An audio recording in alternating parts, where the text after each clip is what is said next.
How much time do you spend every day working on your dream? In the last 90 days, how many books have you read? In the last year, what new skill or knowledge have you acquired? What kind of investment have you made in you?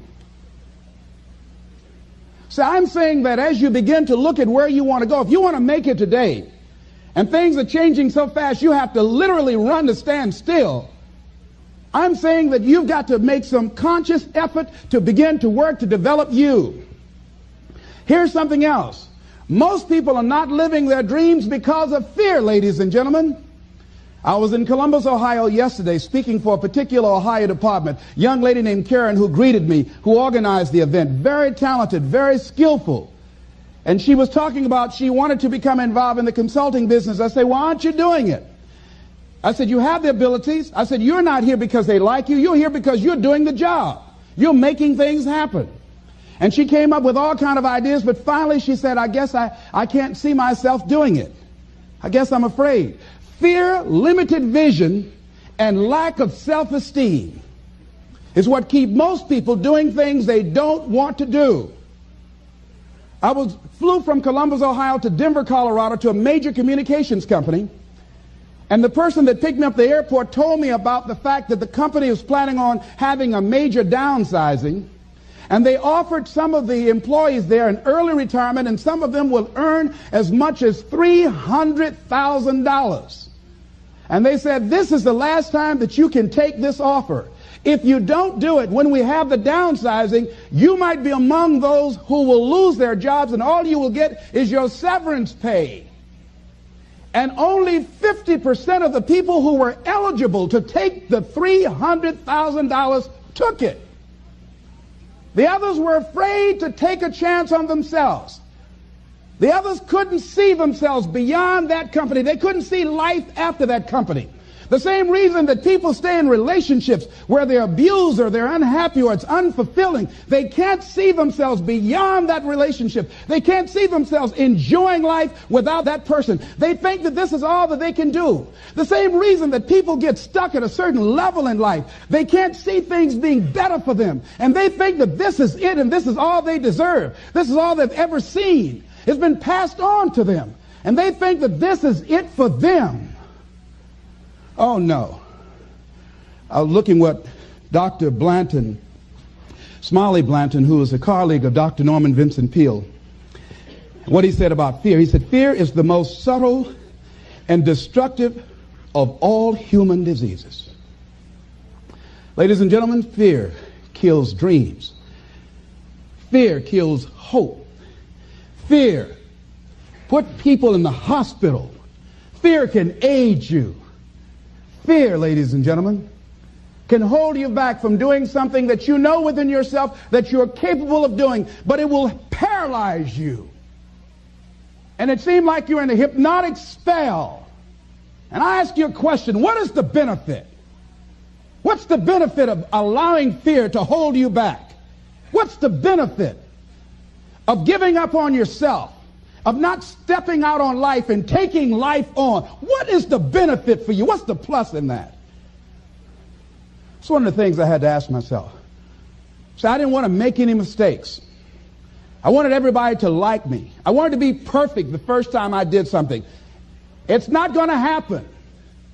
You're going to make some mistakes. You're going to hurt some folks' feelings. You're going to create some enemies whenever you decide that you want to begin to take life on. You've got to ask yourself, how long am I going to allow this to hold me back? I like what Zig Ziglar says. He said, fear is false evidence appearing real. That is an illusion that we create in our mind. It is a state of mind that can be changed. So let's look at how we can begin to take some steps to restructure that fear, to begin to expand our visions of ourselves, to begin to increase our self-esteem. Webster said that self-esteem means confidence and satisfaction in oneself. Look at your life right now. Whatever you've done up to this point in time, your life is working. Whatever you have produced, it came out of you as a result of the kind of person that you have become. It's a result of your choices. It's a result of your consciousness. Now you have to ask yourself, are you satisfied with what you have produced? Is this what you want?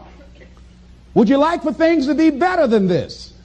Do you believe that you deserve better than this? Or are you content? This is it. You don't have to do anything else. That you'll already resign yourself in life and say, well, I'm happy. Are you allowing yourself to get off the hook like that? Or do you believe somewhere in the back of your mind or in your heart that there's some other great work for you to do? There's something else that life has for you. And that's why you're here. How do we handle this fear factor? How do we increase our self-esteem? You have to begin to fortify yourself. How do we do that? I believe that you have to begin to consciously monitor your inner conversation and start talking to yourself. Start building yourself up. Sometimes the only good things you will hear about you are the things that you say to you. So I'm saying learn to be your own booster. Start building yourself up. Start encouraging yourself. Start saying, I can do this. I can make this happen. When I started thinking about becoming a speaker, I said, yes, I can do this. I can make this happen. When I start trying to convince myself I can be a businessman after flopping and failing and losing thousands of dollars and feeling stupid and dumb and having people take advantage of me because of what I didn't know. I had to talk to myself because people were saying to me that I was dumb. And somewhere in the back of my mind, I was saying, you're right. Look at what I've done. I had to say, no, Les. Hey, come on, man, get yourself together. You can handle this. You just haven't figured it out yet. It's all right. This is your training period. This is the tuition you have to pay for what you don't know. You can do this. Other people have done it. It doesn't take an Einstein. Get you some people that can teach you some stuff that you don't know. Get you some people that have done it successfully and learn from them. Take some seminars, workshops, read some books on how to manage a business. Change the way you see yourself and begin to tend to the personal details. Understand that nobody's going to take care of your business better than you. And when I start changing that kind of mindset of beating myself up because of my mistakes and start looking at the possibility of my doing better, of my making the adjustment that would enable me to do what I want to do successfully, things begin to change. And I'm saying, stop beating up on yourself. You do it. I know you do it. I've done it. It's a natural inclination for us to put ourselves down. See, we are born negative, I think, in a negative consciousness because we live in a negative world. See, you don't have to teach children to lie. They'll lie automatically. Did you wet in your pants? No, I did not. Well, what is that? I don't know. You don't have to encourage kids to misbehave. They will do it by themselves. You don't have to encourage them to do the wrong thing. They will do it automatically. You have to correct their behavior. So I'm saying that we have to work through the challenges of life in learning how to begin to work to fortify ourselves. Begin to guard your mind against negative programming, like turn off the television. Don't watch the news. I think that more people have a sense of hopelessness and anxiety about life. If you look at the news, you cannot feel good looking at the news. You'll be scared to death. You're scared to go to sleep. I mean, it turns your power down. You've got to be conscious of that. Don't pick up the newspaper and read it. No. Just try this. Just experiment with yourself. Now, if your job depends upon you knowing certain things, let somebody tell you just about those things. But start filtering the stuff you allow to come in your mind. You know that song you used to have? Say, don't let nobody bring you no bad news. I tell my staff, look here, don't tell me any bad news while I'm on the road. Let me handle it tomorrow. I don't like anybody to tell me any bad news at night before I go to sleep. I can't do anything about it anyhow. Why let me go to sleep with that on my consciousness? No.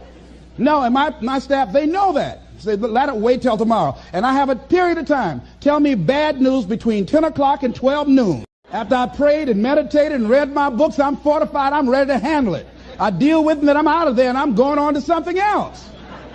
So you've got to guard the kinds of things that you put in your mind. See, if you don't program your mind will be programmed because human beings are goal-oriented. That's why we die of broken hearts early. That's why we're running through life to early grades. We're going through life, ladies and gentlemen, and I think that Henry David Thoreau said that most men live in quiet desperation. Most of us go through life running scared. Larry DeAndre, who I think is going to be one of the greatest motivational speakers around today, told me a story, a true story of a friend of his, that every day when he came home from school, when he would get to a certain block in his neighborhood, there was a neighborhood dog that would chase him. And that dog would start after him barking. Boy, he would run, just running from that dog every day, every day. Finally, he just got tired of that dog chasing him every day. He said, this dog come around here today, I'm going to take a brick or something and bust him in the head. So he was walking home that day, minding his own business. Sure enough, same area, there was that dog there. And the dog started barking, he started running, he saw a brick, and he stopped and picked up the brick and turned around. And the dog got close to him, he realized the dog didn't have any teeth. He said he put the brick down and said, get on out my way. And ladies and gentlemen, all our lives, many of us go through life running from things that ain't got no teeth to do us any harm.